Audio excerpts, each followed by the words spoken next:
অমল আর সুজয় ব্যাঙ্গালোরের এক আইটি ফার্মে কাজ করে। একদিন রাতে তারা এক বন্ধুর বাড়ি থেকে ফিরছিল। তাড়াতাড়ি পৌঁছাবার জন্য তারা একটা শর্টকাট রাস্তা ধরে। তুরহালি ফরেস্টের পাশ দিয়ে একটা ট্রাফিকহীন রাস্তা। কিন্তু হঠাৎই তাদের গাড়ির সাথে একটি লোকের অ্যাক্সিডেন্ট হয়ে যায়। লোকটি স্পটেই মারা যায়। এ কি বিপদের মধ্যে পড়লাম বলতো? আমাদের কেউ দেখে ফেলেনি তো অ্যাক্সিডেন্টের সময়? আমার তো খুব ভয় করছে রে। কেন যে রাস্তা দিয়ে আসতে গেলি তুই? কি করে বুঝবো বল এরকম একটা অ্যাক্সিডেন্ট হয়ে যাবে? লোকটাও তো কোথা থেকে হঠাৎ গাড়ির সামনে চলে এলো। কিছু বুঝে উঠবার আগে অ্যাক্সিডেন্টটা হয়ে গেছে। এখন তাড়াতাড়ি লাশটাকে জঙ্গলের মধ্যে পুঁতে ঘরে ফিরতে পারলেই বাঁচি। লাশটা রাস্তায় ফেলে চলে গেলেও তো হতো, কি দরকার এই ঘন জঙ্গলের মধ্যে আবার মাটি খুঁড়ে পোতাপতি করার?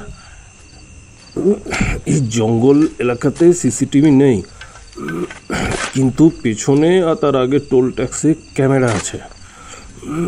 লাশটা পড়ে থাকলে ক্যামেরাতে আমাদের গাড়ির নাম্বার ধরা পড়ে যেত। উপায় নেই ভাই, দুর্ঘটনা একেই হয়তো বলে। কোনো রকমের লাশটাকে মাটিতে পুড়ে তারপরে আমরা বাড়ির জন্য বেরিয়ে পড়ব। তুই একটু লাশটার দিকে নজর রাখ। এই সুজয়, এই জায়গাটা কেমন ফাঁকা ফাঁকা, রাস্তাতেও একটা গাড়ি এখনো পর্যন্ত যায়নি। তোর সন্দেহ লাগছে না? এটা একটা শর্টকাট রাস্তা ভাই, অনেকেই জানে না। এদিক দিয়ে কেউ যায়ও না, আমিও রাস্তা দিয়ে প্রথম আসছি। সুজয় মাটি খুঁড়ছে। অমল ভয়ে ভয়ে লাশটার দিকে একবার তাকালো। লোকটার পরনে বড়ই অদ্ভুত পোশাক। এই সুজয়, লোকটার গায়ে কাপড়টা দেখেছিস? কেমন অদ্ভুত না? মনে হচ্ছে যেন কোনো লোকনৃত্যকার। এই ধরনের কাপড় তো ওরাই পরে। এই জনহীন জঙ্গলে এই লোকটা কি করছিল এখানে? কি জানি বাপু, নে অনেকটা ঘোরা হয়ে গেছে। বাপরে বাপ, লাশটাকে এবার একটু টেনে নিয়ে আয় এদিকে। অমল লাশটির পা দুটি ভয়ে ভয়ে ধরে টানতে শুরু করলো। আর ঠিক তখনই মনে হলো গোটা জঙ্গলে কিছু যেন একটা দৌড়ে চলে গেল। সুজয়ও সেটা অনুভব করলো। কিসে যেন একটা আওয়াজ হলো না? কি যেন দৌড়ে গেল ওই দিক দিয়ে? ও হতে পারে বনের কোনো পশু। এবার সুজয় টর্চের আলোটা ফেলল লাশটার দিকে। অমল পা দুটি ধরে আছে। মৃতদেহটির ওপর টর্চের আলো পড়তেই যে দৃশ্য সুজয় আর অমল দেখল, তাতে তাদের হাড় হিম হয়ে গেল। গোটা শরীর জুড়ে যেন একটা ঠান্ডা কনকনে হাওয়া বয়ে গেল। ভয়ে আর্তনাদ করে উঠল তারা। লাশটাকে ছেড়ে দুজনেই ভয়ে মাটিতে পড়ে গেল। অ্যাক্সিডেন্টে মৃত লোকটির ঘাড় আর কোমর ভেঙে ঘুরে গেছিল। এখন সে মৃতদেহটি তার দুই হাত দিয়ে তার মাথাটি সোজা করে ঘোরাবার চেষ্টা করছে, আর পা দুটি দিয়ে আস্তে আস্তে তার কোমরটাকে সোজা করছে। জঙ্গলে নিস্তব্ধতা ভেঙে যে ঝিঝি পোকারা আওয়াজ করছিল এতক্ষণ ধরে, তারা হঠাৎই নিস্তব্ধ হয়ে গেছে। সমস্ত জঙ্গল নিস্তব্ধ থমথমে হয়ে গেছে। কারোর উপস্থিতি যেন গোটা জঙ্গলকে নিবিড় ঘন নীরবতায় ঢেকে দিয়েছে। এতক্ষণ যে জঙ্গলকে জনহীন প্রাণহীন মনে হচ্ছিল, তা যেন হঠাৎ করে বেশ কিছু চোখে না দেখতে পাওয়া এমন জীবে ভরে গেছে মনে হচ্ছে। একটা চাপা আতঙ্ক জন্ম নিল অমল আর সুজয়ের বুকের মধ্যে। একটা ঠান্ডা শীতল হাওয়া বয়ে গেল তাদের পাশ দিয়ে। এক মুহূর্তের জন্য তাদের মনে হলো মৃতদেহটিকে ফেলে পালিয়ে যায়, কিন্তু এই জঙ্গল যেন বের হতে দিচ্ছে না। একটু দূরেই রাস্তায় দাঁড়িয়ে রয়েছে তাদের গাড়ি, কিন্তু পা নড়ছে না। কোনো এক অজানা শক্তি যেন তাদেরকে আটকে রেখে দিয়েছে ওখানেই। যেন কিছু একটা ঘটতে চলেছে ওই মুহূর্তেই, আর তারা যেন সমস্তটা নিজের চোখে দেখতে পায়। এটাই সেই অজানা শক্তিটা চায়। যেটুকু চাঁদের আলো এসে পড়ছিল তাও মেঘে ঢাকা পড়ে গেছে। অমল আর সুজয়ের মনে হলো এই জঙ্গলের জীবিত যাবতীয় জীব যেন তাদের দিকেই তাকিয়ে আছে আর অপেক্ষা করছে সেই মৃতদেহটি জীবিত হয়ে ওঠার।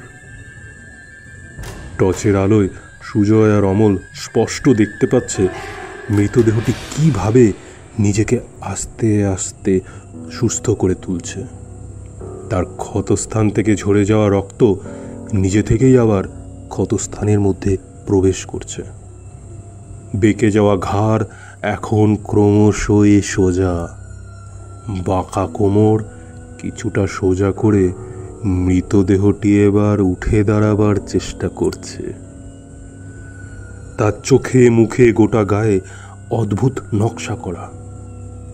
মাথায় একটি মুকুটও রয়েছে, গলায় নানা রকমের মালা, আর পরনে শুধু একটা রং বেরঙের ধুতি। তারা লক্ষ্য করল মৃতদেহটির ঠিক পেছনেই কেউ যেন বসে আছে, একটা মানুষের অবয়ব। কিন্তু সে কি মানুষ? কিছু বুঝে ওঠার আগেই পেছন থেকে কারা যেন দৌড়ে এসে অমল আর সুজয়ের গলা কেটে দিল।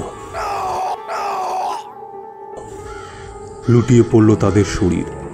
নিস্তব্ধ রাতে জঙ্গলের মধ্যে অসংখ্য কাক তীক্ষ্ণ স্বরে ডাকতে শুরু করলো। মিলিয়ে গেল অমল আর সুজয়ের চিৎকার। কেটে যাওয়া গলা কোনো রকমে হাত দিয়ে চেপে তারা হামাগুড়ি দিয়ে বেরিয়ে আসতে চায়, কিন্তু দেখে তাদের বেশ কিছু মানুষ পথ আটকে ঘিরে রয়েছে। গলার ক্ষতটা অনেকটাই গভীর, এতটা রক্ত ঝরছে যে হাত দিয়ে দেবে রাখা যাচ্ছে না। অমল আর সুজয় বুঝতে পারল আজই তাদের শেষ রাত। সমস্ত প্রচেষ্টাই এখন ব্যর্থ।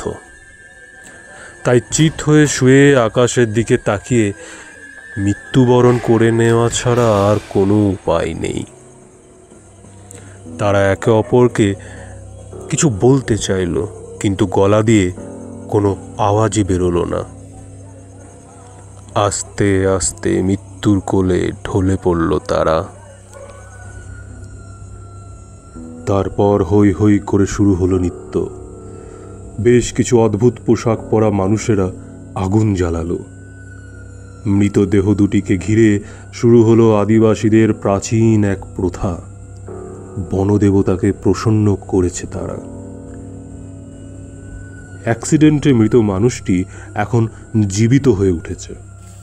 তাকে লক্ষ্য করে বাকি সমস্ত আদিবাসীরা মাটিতে গড়াগড়ি করে প্রণাম জানাচ্ছে, কারণ আজ রাতে তার শরীরেই বাসা বেঁধেছে বনদেবতা। আর সেই পুনর্জীবিত মানুষটি খুবলে খুবলে খেতে শুরু করলো অমল আর সুজয়ের মৃতদেহ দুটিকে।